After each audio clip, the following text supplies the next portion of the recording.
Scott Odell by Trevino Godinez. Scott Odell was born Odell Gabriel Scott on May 23, 1898, to his mother Mary Elizabeth Gabriel and his father Bennett Mason Scott, on Terminal Island in Los Angeles, California. At a moment in time to when there was no airplanes, no fast freeways, and just a few amount of cars. Most of the traveling during this time was done by walking or riding on horseback. On horse-drawn trolleys, which looks very cool, in my opinion. Or even on wagons, which probably gave you splinters on your... After a few short months, Odell's family moved to San Pedro, and for an even smaller amount of time they had lived on Rattlesnake Island just across San Pedro Bay, in a wooden house built on stilts just along the shore of the bay. Scott Odell grew up in the wonderful state of California, just along the coast and always near the ocean. Scott Odell was always fascinated by the sea and had always loved sea life. It is needless to say that Scott Odell's hobbies throughout his life were going out on sea voyages, taking boat trips with family and friends,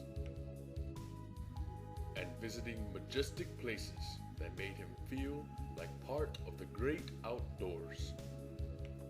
Scott Odell, education-wise, attended 4 total university and college institutions, such as Occidental College in 1919, the University of Wisconsin-Madison in 1920, the University of Stanford from 1920 through 1921, and the beautiful University of Rome in 1925. A couple of years after college, at the age of 20, World War I had started. Scott Odell had joined the U.S. Army to proudly serve his country. When World War II began, he was far too old to be in the Army, so he joined the Air Force and was stationed at Shepherd Field in Texas. Before becoming the great author he was to be, Scott Odell worked in Hollywood, California, as a trained cameraman, a technical director, as a book columnist for the Los Angeles Mirror, and as a book review editor for the Los Angeles Daily News. It was during this part of Scott Odell's life as a newspaper columnist that a typesetter accidentally printed his name incorrectly. He liked the new name so much that he decided to keep it, so he legally changed his name from Odell Gabriel Scott to Scott Odell. From then on, Scott Odell moved forward to write non-fiction books for adults, and his first published novel, Women of Spain, was in 1934. Then came his second novel, Hail of the Hawk, which was published in 1947. Most of Scott Odell's books include a certain amount of levels in Gothic romance, non-fiction, and stories of contemporary life. Scott Odell had a passion for writing stories of the past, and was known for being a writer of historical fiction. He also wrote stories about his travels around the world. It was around the 1950s that Scott Odell began to write children's novels. His first and most well-known children's book was Island of the Blue Dolphins, and it received a Newbery Medal in 1961. The Newbery Medal is a highly accomplished honor awarded to authors who are most distinguished contributors to American literature for children.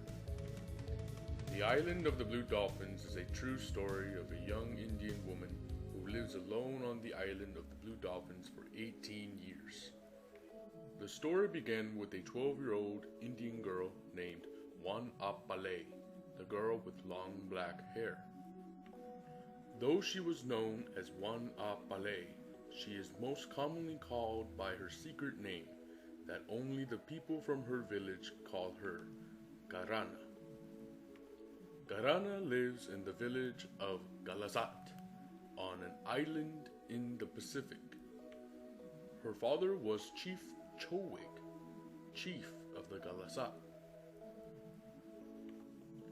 It was on one day, however, that a Russian captain with an elite crew sailed to the island to hunt for the fur of sea otters in the waters near the island close to the village. After a dispute of conflict over the rights for the sea otter's fur, there was a war between the Russian elites and the Galasat Indians. In this war, Karana had lost her father, Chief Chowig. After the war, Karana and the remaining Galasat Indians left the island in search for a new home. Karana, at the time, realizes that they are sailing without her brother Dramo, so she jumps into the water and swims back to the island. Later on in the story, her brother Dramo is killed by a pack of wild dogs. Karana is saddened by her brother's death and is now alone on the island. She, however, recovers and moves on.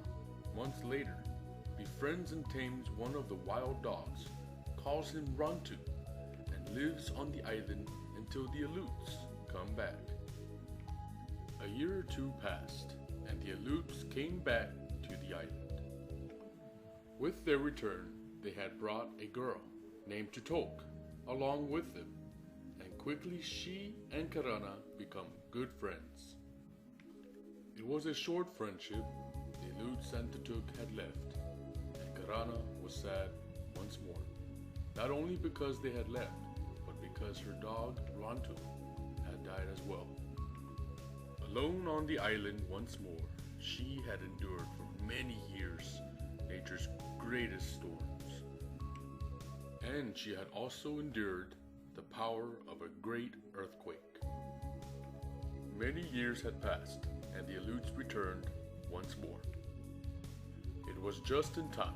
Karana had made her decision to leave the island of the Blue Dolphins. With the winning of dozens of awards, the island of the Blue Dolphins launched Scott Odell on a new career. With its publication in 1960, his life underwent a sea of change. Scott Odell went on to write many children's books, and most of them were Newbery Honor Award-winning books, such as The King's Fifth in 1966, The Black Pearl in 1967, Seeing Down the Moon in 1970, and one of the many Scott Odell books that were not Newbery Honor books, but were still great in my opinion, Black Star, Bright Dawn in 1988. Scott Odell had received the Hans Christian Andersen Award for his lifetime achievement in 1972. He had also won the Southern Mississippi Silver Medallion in 1976 and the Regina Medal in 1978. In 1975, Scott Odell and his wife Elizabeth, who was also an author, moved to New York State in an area just north of the Big Apple. They settled there on a beautiful lake surrounded by woods and the beauty of nature. Scott Odell lived there for the rest of his life. Scott Odell died of prostate cancer on October 15, 1989, at the age of 91. His ashes were scattered over the Pacific Ocean off the coast of La Jolla, California. After the ceremony, a miraculous thing happened. A pod of dolphins escorted the boat back to the shore. Scott Odell's legacy lives on, for in 1984 he established the Scott Odell Award for Historical Fiction, which is given each year to the best historical novel for children.